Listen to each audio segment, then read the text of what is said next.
السلام علیکم ورحمۃ اللہ وبرکاتہ۔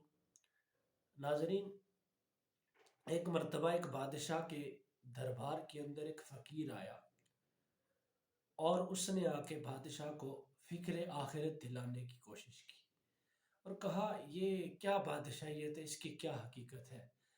تو بادشاہ نے کہا ارے تو کیا جانے کہ تخت کا روب اور اس کا دبدبا اور جو غلاموں کا جھوک در جھوک پروٹوکول دینا، آگے پیچھے خدام کا کھڑا ہونا، ارے اس مزے کو تو کیا جانے؟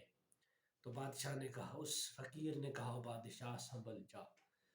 تو ہوا کچھ یوں کہ کچھ عرصے کے بعد وہی بادشاہ اپنے گھر سے نکلا، اپنے گھوڑے پہ سیر کے لیے نکلا۔ اس کا گھوڑا سرکش ہو گیا۔ جب وہ سرکش ہوا تو وہ اسے ایک دور ویرانے میں لے گیا، اور دور جب ویرانے میں لے گیا تو سخت گرمی تھی، بادشاہ کو شدت کی پیاس لگی تھی۔ اس ویرانے کے اندر نہ تو کھانے کی کوئی چیز تھی نہ پینے کی کوئی چیز تھی۔ بادشاہ نے دیکھا کہ اب موت کے علاوہ کوئی چیز اسے نظر نہیں آ رہی تھی۔ اسی عالم میں اس نے کیا دیکھا کہ وہی فقیر ایک مشکیزہ لیے آوازیں لگا رہا تھا، وہ پانی بیچ رہا تھا۔ تو اس نے اسے آواز دی اور کہا کہ مجھے پانی چاہیے۔ تو اس فقیر نے کہا میں تو پانی بیچتا ہوں۔ تو اس نے کہا ٹھیک ہے بیچ دے، کتنے کا دے گا؟ تو اس نے کہا تیری آدھی بادشاہیت لگے گی۔ بادشاہ وہ آدھی بادشاہیت نہ دیتا تو کیا کرتا، کیونکہ موت اس کے سر پہ کھڑی تھی، شدت پیاس کی وجہ سے اس کا حلق سوکھ رہا تھا۔ تو اس نے کہا ٹھیک ہے آدھی بادشاہیت تجھے دے دوں گا، میں بادشاہ ہوں، تجھے دے دوں گا۔ اس نے کہا ہوتے ہوگے بادشاہ، میں تو بیچتا ہوں۔ تو اس نے کہا ٹھیک ہے میں تجھے آدھی بادشاہیت دے دوں گا۔ اس نے جب اسے پانی کا گھونٹ دیا تو اس نے جلدی سے پانی پیا تو پانی اس کے حلق میں آ کے اٹک گیا۔ اب وہی فقیر کہنے لگا کہ میں بڑا طبیب بھی ہوں، اگر تو کہے تو میں تیرا علاج کر دوں۔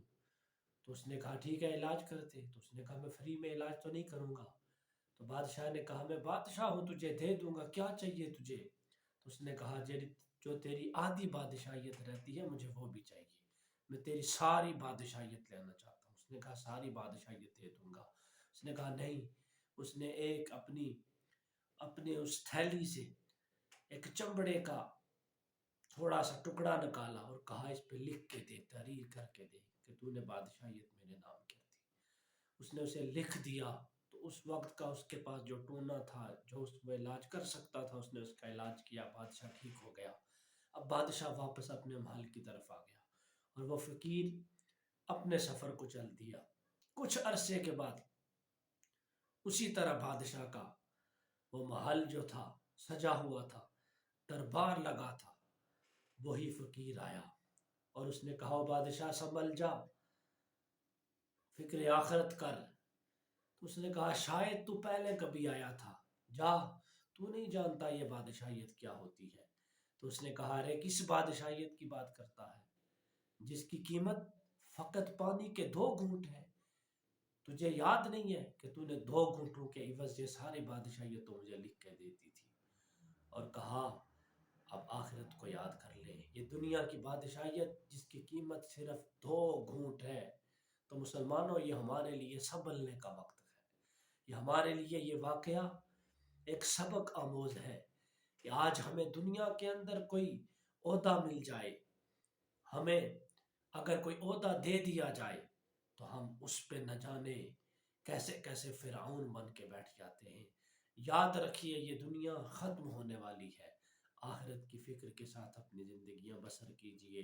جیسے اس بادشاہ نے 2 گھونٹوں کے عوض ساری بادشاہیت بیچ دی تھی، اور اس فقیر نے اسے سبق سکھا دیا تھا، بتا دیا تھا کہ تیری بادشاہیت کی قیمت صرف پانی کے 2 گھونٹ ہیں۔ اللہ کی ساری نعمتیں کھا کے آج اگر ہم اس کے ناشکرے بن کے اور اس کے حضور اسی کی زمین پہ بیٹھ کے اگر ہمیں کوئی رتبہ ملتا ہے تو ہم فرعون بن بیٹھتے ہیں، تو پھر یاد رکھیے رب کا عذاب آنے میں دیر نہیں لگتی۔ اس لیے سنبھل جائیے، فکر آخرت کے ساتھ اپنی زندگی بسر کرنے کی کوشش کیجیے، اور میرے اس پیغام کو آگے تک پہنچائیے، تاکہ وہ لوگ جو آج اپنے عہدے کا غلط استعمال کرتے ہیں، آج اگر انہیں عہدہ کوئی ملا ہے تو اس کا غلط استعمال کرتے ہوئے ظلم و ستم برپا کرتے ہیں، وہ سبق سیکھ سکیں اور انہیں پتہ چل سکے کہ دنیا کی بادشاہیت، دنیا کے عہدے، یہ تو رب کی بنائی ہوئی جو نعمت ہے، اس نعمت کے وہ جو پانی ہے، اس پانی کے دو گھونٹ کے یہ ساری بادشاہیت تو بادشاہ ایک بیچ چکا تھا، دے چکا تھا، تو اس کی کوئی حقیقت نہیں ہے، اس کا کچھ کوئی معنی نہیں رکھتی ہے دنیا۔ تو لہٰذا آپ سبھی لوگ کوشش کیجئے اور میرے اس پیغام کو آگے پہنچائیے، تاکہ لوگ اس واقعے کو سننے کے بعد سبق حاصل کر سکیں۔ مجھے سپورٹ کیجئے، میرے چینل کو سبسکرائب کیجئے، لائک کیجئے، شیئر کیجئے۔ وما علینا الا البلاء المبین۔